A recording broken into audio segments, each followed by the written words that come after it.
बिस्मिल्लाहिर्रहमानिर्रहीम। अस्सलाम वालेकुम स्टूडेंट्स, आज हम केमिस्ट्री का पहला चैप्टर उसका स्मार्ट सिलेबस के हिसाब से जो भी चीज़ें इंक्लूड हैं उनको आज हम डिस्कस करेंगे। सबसे पहले हम देखेंगे कि आइसोटॉप्स क्या होते हैं।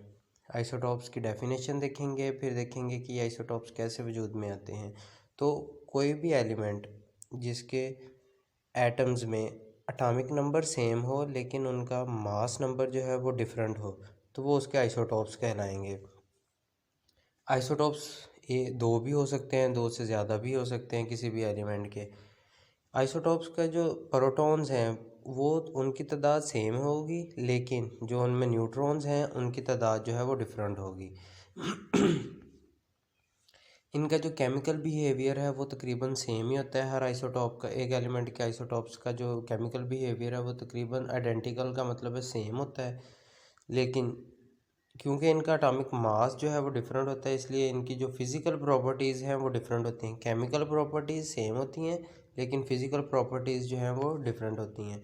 इसकी हम एग्जांपल देख लेते हैं। हमने 9th-10th में भी वो एग्जांपल देखी हुई है कि जो हाइड्रोजन है उसके 3 आइसोटॉप्स होते हैं। पहला आइसोटॉप हाइड्रोजन या उसे प्रोटियम भी कहते हैं, प्रोटियम, फिर ड्यूट्रियम और ट्रीटियम, ये उसके 3 आइसोटॉप्स हैं।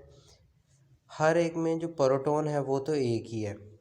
प्रोटॉन हमें पता है कि एटॉमिक नंबर होते हैं, वो उन सब का सेम है एक, लेकिन इनके न्यूट्रॉन्स की तादाद अलग है। अब जब न्यूट्रॉन्स की तादाद अलग है तो जो मास नंबर होगा वो भी डिफरेंट होगा, क्योंकि जो मास नंबर है वो प्रोटॉन और न्यूट्रॉन्स का मजमूआ होता है।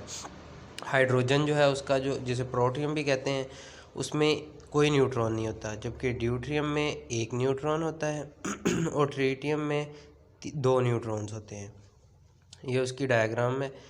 अब इसमें देखें कि हाइड्रोजन जो है उसका एटॉमिक नंबर भी एक है, उसका मास नंबर भी एक है, क्योंकि उसमें जो प्रोटॉन है वो एक है जबकि न्यूट्रॉन जो है वो ज़ीरो है। तो जब एक में ज़ीरो जमा किया तो वो एक ही रह गया। इसी तरह ड्यूट्रियम, उसका एटॉमिक नंबर एक है लेकिन उसका मास नंबर 2 है, क्योंकि उसमें एक न्यूट्रॉन भी ऐड हो जाएगा तो वो 2 बन जाएंगे। इस तरह ट्रिटियम का एटॉमिक नंबर 1 है जबकि उसका मास नंबर 3 है। अब हम देखेंगे कि आइसोटॉप्स जो हैं ये कैसे बनते हैं। आइसोटॉप्स दो तरह से बन सकते हैं, या तो नेचुरली अगर न्यूक्लियस जो है वो डिके हो जाए, अगर वो ख़त्म हो जाए मतलब एनर्जी को एमिट कर दे न्यूक्लियस अल्फ़ा पार्टिकल्स की शक्ल में, वो अल्फ़ा पार्टिकल्स या बीटा पार्टिकल्स या फिर इलेक्ट्रॉन, प्रोटॉन, न्यूट्रॉन, फोटॉन्स, इनकी फॉर्म में अगर वो अपनी एनर्जी को एमिट कर दे तो जो न्यूक्लियस है वो डिके हो जाएगा। इस तरह भी आइसोटॉप्स बनते हैं। दूसरा, अगर हम आर्टिफिशियली ख़ुद बम्बार्ड करें, उन किसी स्टेबल न्यूक्लियस है उसके ऊपर चार्ज पार्टिकल्स को हम बम्बार्ड कर दें तो भी जो है आइसोटॉप्स बन जाते हैं। ये बहुत इंपॉर्टेंट टॉपिक है, रिलेटिव अबंडेंस ऑफ आइसोटॉप्स। इसको हम डिटेल से देखेंगे। सबसे पहले हम देखेंगे कि रिलेटिव अबंडेंस ऑफ आइसोटॉप्स होता क्या है। इसका मतलब है कि कोई भी आइसोटॉप्स है, किसी भी एलिमेंट के आइसोटॉप्स हैं वो नेचर में कितनी तादाद में पाए जाते हैं, इसको हम बोलते हैं उसका relative abundance of isotopes. Mass spectrometry use होती है इसको मेजर करने के लिए कि किसी भी आइसोटॉप के जो रिलेटिव अबंडेंस है वो कितनी है। ये डिफरेंट आइसोटॉप्स हैं, डिफरेंट एलिमेंट्स के आइसोटॉप्स हैं, उनकी रिलेटिव अबंडेंस और उनके मास बताए गए हैं। जैसे हाइड्रोजन जो है उसी को देख लेते हैं। हाइड्रोजन का जो हाइड्रोजन वाला आइसोटॉप है मतलब प्रोटियम जिसको भी बोलते हैं, उसकी जो परसेंटेज है वो 99.985 है, जबकि जो ड्यूट्रियम है उसकी 0.015 है।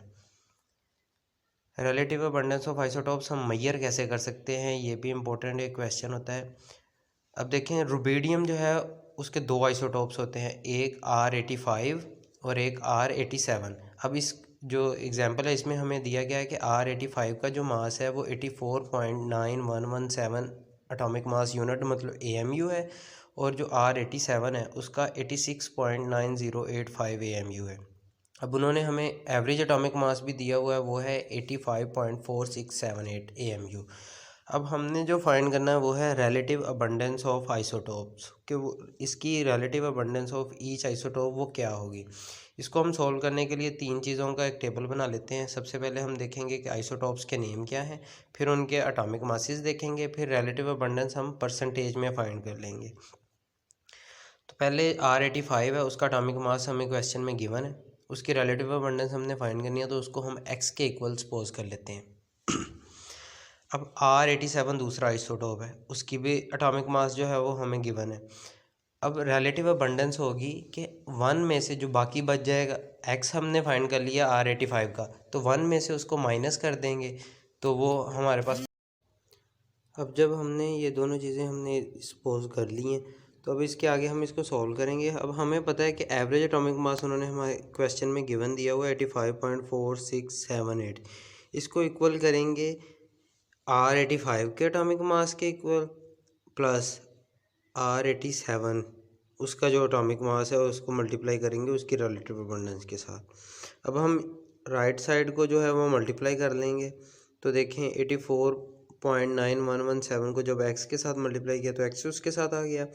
इसी तरह जब 86.9085 को 1 के साथ मल्टीप्लाई किया तो वही आ गया, और माइनस का साइन माइनस, और 86.9085 को जब x के साथ मल्टीप्लाई किया तो 86.9085 x आ गया। अब हम ये पिछली वैल्यूज़ को ही आगे लिख लेते हैं दोबारा से।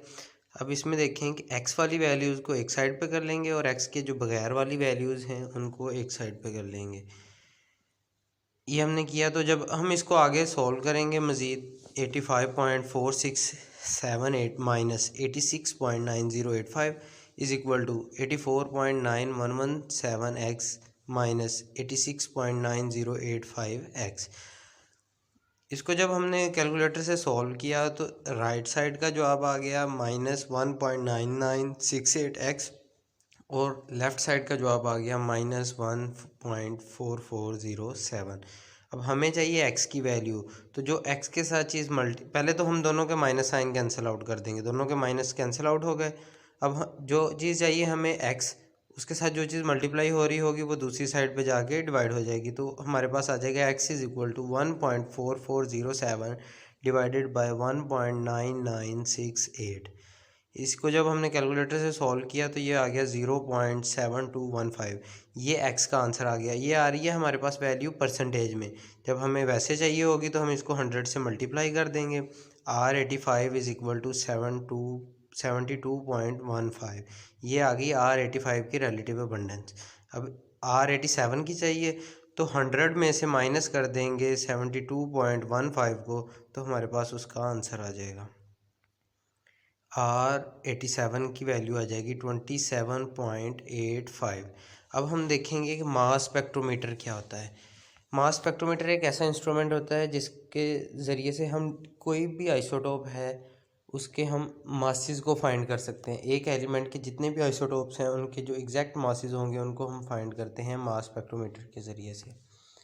मास स्पेक्ट्रोमीट्री क्या होती है? इस टेक्निक में हम जिस भी सब्सटेंस का हमने एटॉमिक मास फाइंड करना होगा उसको सबसे पहले वोलेटाइल कर देते हैं, उसको वोलेटाइज्ड कर देते हैं, मतलब उसको हीट देते हैं।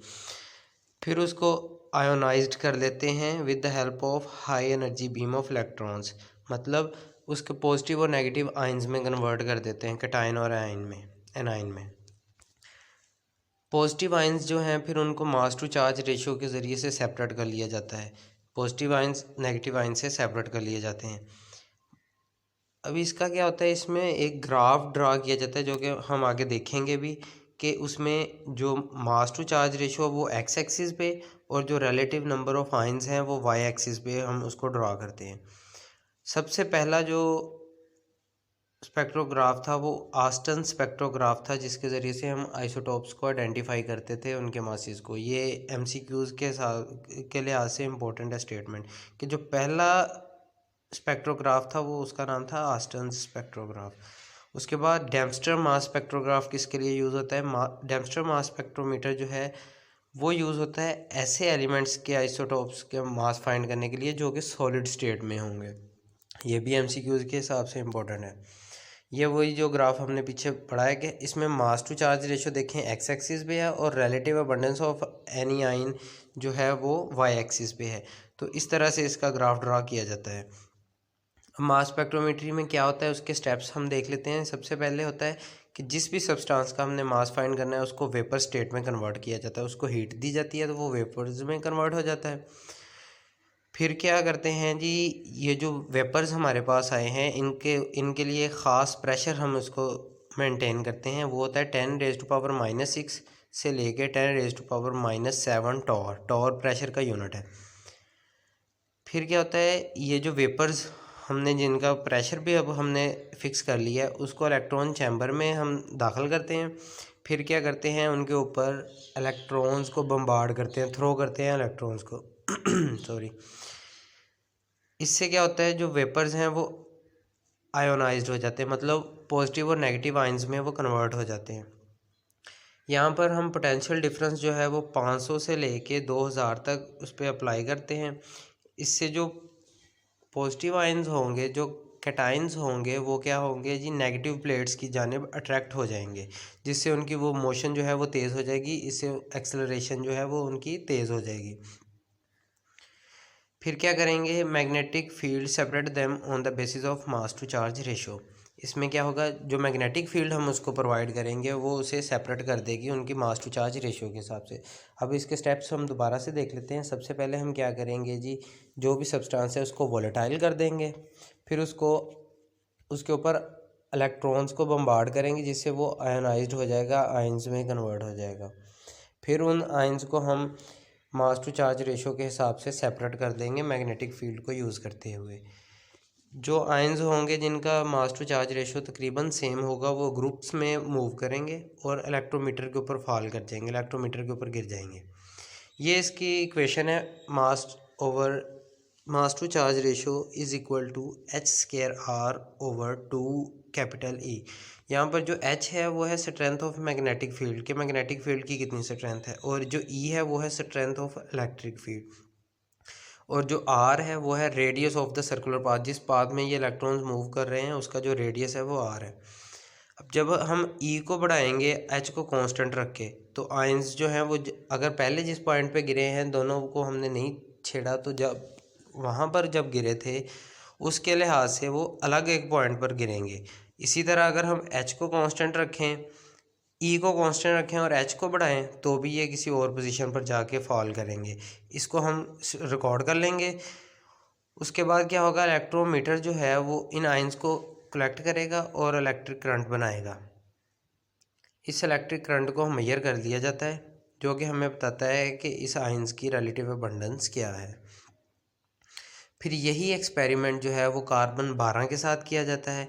फिर इन दोनों स्ट्रेंथ्स को कंपेयर कर लिया जाता है। इससे हमें पता चल जाता है कि उस मास का, उस आइसोटोप का एग्जैक्ट मास क्या है। ये सारे स्टेप्स मैं दोबारा आपको रिपीट कर देता हूँ ताकि आपको याद करना आसान हो जाए। सबसे पहले हम देखेंगे जी, जो भी सब्सटेंस है उसको वोलेटाइल कर लेंगे, गर्म करके उसको वेपर्स में कन्वर्ट कर देंगे।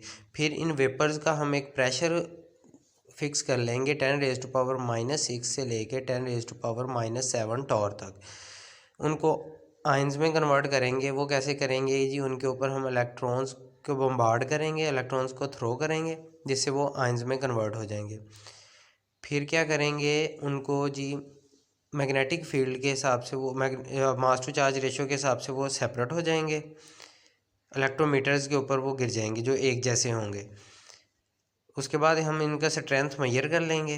फिर वही एक्सपेरिमेंट हम कार्बन 12 के साथ करेंगे और इन दोनों को कंपेयर कर लेंगे। इससे हमें पता चल जाएगा कि जो आइसोटोप है उसका एग्जैक्ट मास कितना है। ये उसका डायग्राम दिखाई गई है, देखें। इसमें जो प्रेशर है वो हमने 10⁻⁻6 से लेके 10⁻⁻7 के दरमियान में फ़िक्स कर लिया। जो भी सैम्पल एलिमेंट है उसको हमने चैम्बर में डाला। उसके ऊपर उसको सबसे पहले हमने रिकॉर्ड करना है, तो हमने सबसे पहले उसको आयोनाइज्ड किया, वोलेटाइल करके आयोनाइज्ड कर लिया। फिर उसके बाद उसको जब स्ट्रॉन्ग मैग्नेटिक फील्ड दी गई तो वो मास टू चार्ज रेशो के हिसाब से सेपरेट हो जाएगा। फिर इलेक्ट्रॉन चैम्बर के ऊपर गिर जाएगा। जब इलेक्ट्रॉन चैम्बर्स के ऊपर वो फॉल करेंगे तो वो उनको डिटेक्ट कर लिया जाएगा, जो भी किसी इंस्ट्रूमेंट के साथ ये मास स्पेक्ट्रोमीट्री अटैच होगी। यूजुअली ये कंप्यूटर के साथ अटैच होती है। इस तरह हम उसका जो है वो मास फाइंड कर सकते हैं कि इस आइसोटोप का कितना मास है।